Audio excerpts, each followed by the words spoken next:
Guys good morning. आज है 26 सितंबर के हम लोग करंट अफेयर और उससे रिलेटेड एक्स्ट्रा फैक्ट के विषय में बात करेंगे। आज हम लोग बात करेंगे कि अगर इसकी पीडीएफ चाहिए तो आपको टेलीग्राम और व्हाट्सएप ग्रुप पर मिलेगी। ये आपको डेली बेसिस एमसीक्यू होते हैं। ये आर गवर्नमेंट एग्जाम के लिए बड़ी ही सफिशिएंट क्लास रहती है। तो चलिए हम लोग स्टार्ट करते हैं पहले क्वेश्चन की ओर। पहला क्वेश्चन है कि सितंबर 2025 में कर्नाटक सरकार ने नवाचार और रोजगार सृजन को बढ़ावा देने के लिए कौन सा कार्यक्रम शुरू किया है। हमारा जो राइट आंसर है ऑप्शन बी है लिप यानी LEAP। बात करते हैं LEAP क्या है। तो ये leadership in enterprise and advancement programme है का उद्देश्य स्टार्टअप मैप्स और इनोवेशन इकोसिस्टम को मजबूत करना है। इस कार्यक्रम से युवाओं और उद्यमियों के लिए रोजगार सृजन के पर जोर दिया गया है। कर्नाटक भारत का स्टार्टअप हब है और पहल राज्य की नवाचार नीति को आगे बढ़ाएगी।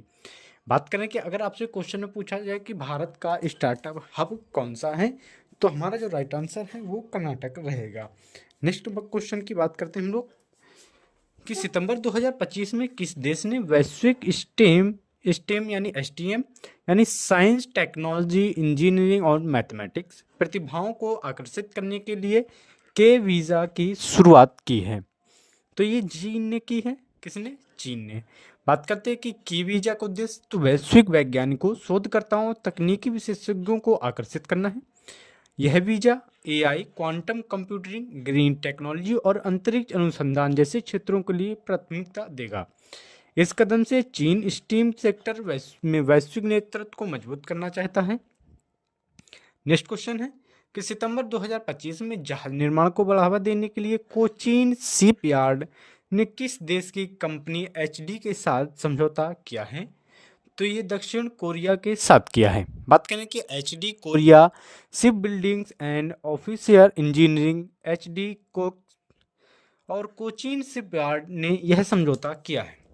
साझेदारी का उद्देश्य उन्नत जहाज निर्माण तकनीकी और वैश्विक मानक उत्पादन को बढ़ावा देना है। यह समझौता भारत की समुद्री आत्मनिर्भरता को मेक इन इंडिया पहल को मजबूती देगा।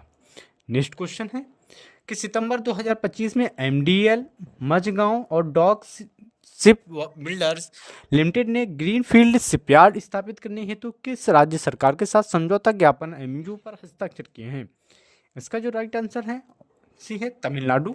बात करते हैं इसके विषय में कि यह शिपयार्ड तमिलनाडु के तटीय क्षेत्र में विकसित किया जाएगा।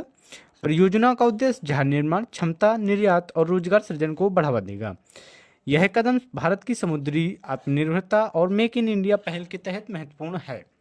नेक्स्ट क्वेश्चन कि सितंबर 2025 में किस टेक कंपनी ने OpenAI में $100 अरब निवेश करने की घोषणा की है। तो ये एनवीडिया ने की है। किसने? एनवीडिया ने की है। बात करें कि ये इस निवेश का उद्देश्य AI रिसर्च चिप विकास और सुपर कंप्यूटिंग इंफ्रास्ट्रक्चर को मजबूत करना है। एनवीडिया पहले से ही AI चिप मार्केट का वैश्विक लीडर है। यह साझेदारी AI मॉडल ट्रेनिंग क्वाल्ट कंप्यूटिंग और जनरेटिव AI विस्तार में मदद करेगी।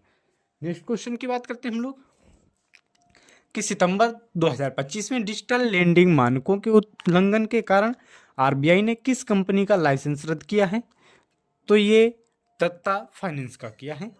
दत्ता फाइनेंस का जो लाइसेंस है वो RBI ने रद्द कर दिया है। RBI ने पाया कि कंपनी की डिजिटल लोन वितरण में दिशा निर्देशों का उल्लंघन किया गया है। लाइसेंस रद्द होने के बाद कंपनी NBFC यानी नॉन बैंकिंग फाइनेंशियल कंपनी के रूप में संचालन नहीं कर पाएगी। RBI इस तरह के कदमों को से उपभोक्ताओं की सुरक्षा और फिनटेक सेक्टर में पारदर्शिता को सुनिश्चित करता है। नेक्स्ट क्वेश्चन है कि सितंबर 2025 में जारी विशाखापट्टनम घोषणा किससे संबंधित है। तो ये भारत का डिजिटल परिवर्तन पथ पर है। बात करें कि इस घोषणा का उद्देश्य भारत में डिजिटल समावेशन और टेक्नोलॉजी आधारित विकास को बढ़ावा देना है। इसमें AI 5G 6G साइबर सुरक्षा डिजिटल पेमेंट और गवर्नेंस पर फोकस किया गया है। यह घोषणा भारत की डिजिटल इकोनॉमी और आत्मनिर्भरता भारत विजन को मजबूती देती है।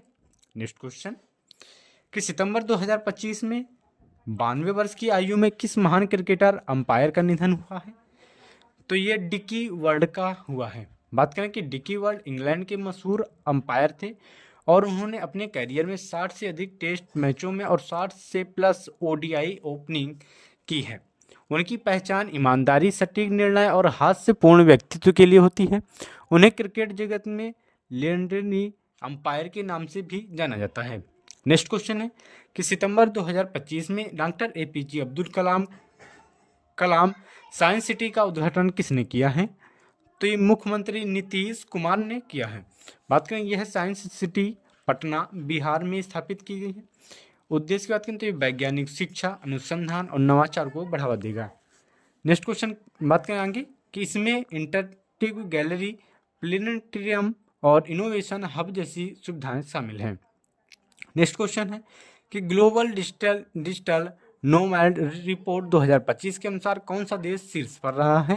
तो हमारा जो राइट आंसर है वो स्पेन है। बात करें तो इसके विषय में कि इस रिपोर्ट में भारत का स्थान 38वां रहा है। रैंकिंग का मूल्यांकन remote working, friendliness, internet connectivity, visa नीतियों और जीवन यापन लागत पर आधारित था।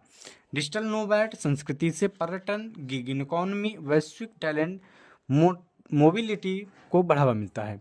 ये हो गया हमारे 26 सितंबर के करंट अफेयर और उससे रिलेटेड एक्स्ट्रा फैक्ट भी। इसकी जो पीडीएफ चाहिए आपको टेलीग्राम और व्हाट्सएप ग्रुप पर अवेलेबल मिलेगी। मिलते हैं नेक्स्ट वीडियो में।